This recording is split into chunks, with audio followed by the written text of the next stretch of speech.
Welcome to FF time show. இன்னைக்கு சினிமாவில் என்னென்ன அப்டேட்ஸ்லாம் வந்திருக்கு அப்படின்றத ஒவ்வொன்றா பார்க்கலாம். அதில் முதல்ல இப்போ கூலி படத்துடைய அப்டேட் தான் வந்து ஹைலைட்டில் இருக்குது. இந்த படத்துடைய டீசர் மார்ச் 14ஆம் தேதி ரிலீஸ் பண்ண போகிறோம் அப்படின்ற மாதிரி சொல்லியிருக்காங்களாம். அதை தொடர்ந்து ஜெயிலரோட படப்பிடிப்பும் வந்து ஒரு பக்கம் சூடு பிடிக்க நடந்துட்டு இருக்கு.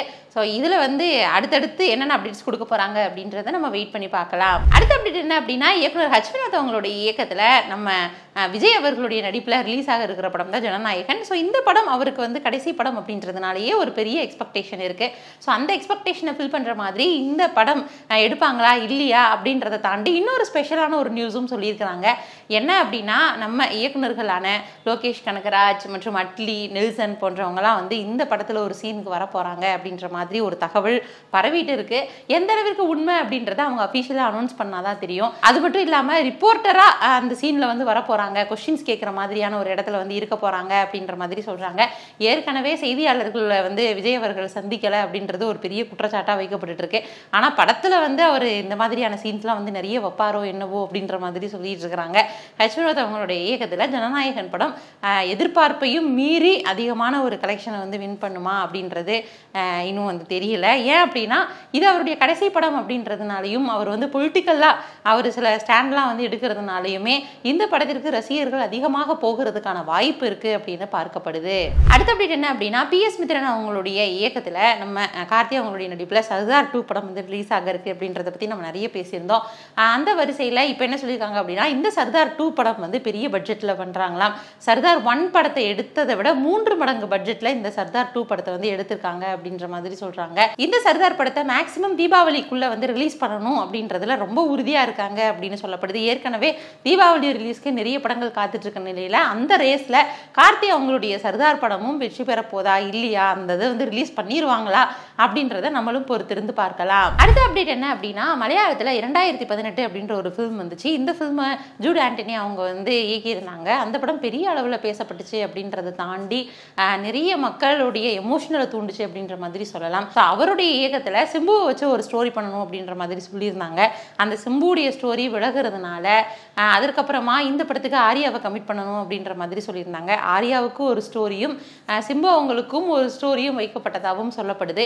இப்போ என்ன சொல்கிறாங்க அப்படின்னா, ஜூட் ஆண்டனி அவங்களுடைய இயக்கத்தில் சிவகார்த்திகேயன் அவங்க வந்து ஹீரோவாக நடிக்க போகிறாங்க, வில்லன் கேரக்டரில் வந்து ஆரியா நடிக்க போகிறாரு அப்படின்ற மாதிரி சொல்கிறாங்க. அது எந்த அளவுக்கு ஃபேக்ட் அப்படின்றது அஃபிஷியலாக அனௌன்ஸ் பண்ணால் தான் தெரியும். பட் இப்படி ஒரு டாக் வந்து போயிட்டுருக்கு அப்படின்றது சோஷியல் மீடியாவில் பயங்கர வைரல் ஆகிட்டு இருக்கு. ஏற்கனவே சிவகார்த்திகேயன் அவங்களுக்கு லைன் அப்பில் நிறைய படங்கள் வந்து வரிசையாக இருக்குது. அந்த வரிசையில் நிறைய படத்துக்கு வந்து ஹீரோவாகவும் கமிட் ஆகிருக்கிறாரு. நிறைய அவருடைய படங்களுக்கு வில்லனுடைய கேரக்டருமே வந்து ரொம்ப ஒரு மாசான கேரக்டராக இருக்குது அப்படின்ற பட்சத்தில் ஸோ இந்த எந்தெந்த படங்களெல்லாம் வரிசையாக சிவகார்த்திகேயன் அவங்க வந்து முடிய போகிறாங்க, சிம்புடைய கதையில் சிவகார்த்திகேயனா அப்படின்ற மாதிரி தான் டாக் பயங்கரமாக போயிட்டுருக்கு. என்ன நடக்க போகுது அப்படின்றத நம்ம பொறுத்திருந்து பார்க்கலாம். அடுத்த அப்டேட் என்ன அப்படின்னா, செல்வராகவன் அவங்களுடைய இயக்கத்தில் 7G ரெயின்போ காலனி அது வந்து பயங்கரமான ஒரு மாஸ்டர் பீஸான ஒரு படம் அப்படின்ற மாதிரி சொல்லலாம். அதுவும் நாமுத்துக்குமார் அவங்களுடைய வரிகளில் அந்த படத்துடைய பாடலையும் அந்த அளவுக்கு செதுக்கியிருப்பாங்க. இப்போ 7G ரெயின்போ காலனி பார்ட் 2 வந்து வரப்போகுது அப்படின்னு சொல்லிட்டு இருந்தாங்க. ஆனால் படப்பிடிப்புக்கான எந்த அறிகுறியுமே தெரிலப்பா அப்படின்னு சொல்லிட்டு இருக்க நிலையில் இப்போ இந்த படத்துடைய 80-90% ஷூட்டிங் வந்து முடிஞ்சு அப்படின்ற மாதிரி சொல்றாங்க. அந்த வரிசையில 7G ரெயின்போ காலனி பார்ட் 2 படத்தை விரைவில் நம்ம தியேட்டர்ல எதிர்பார்க்கலாம். அடுத்த அப்டேட் என்ன அப்படின்னா, நம்ம விஜய் ஆண்டனி அவங்களுடைய நடிப்புல பராசக்தி படம் வந்து ரிலீஸ் ஆக போகுது அப்படின்ற மாதிரி சொல்லியிருந்தாங்க. இந்த டைட்டிலே பயங்கர ஒரு கான்ட்ரோவர்சி ஆச்சு.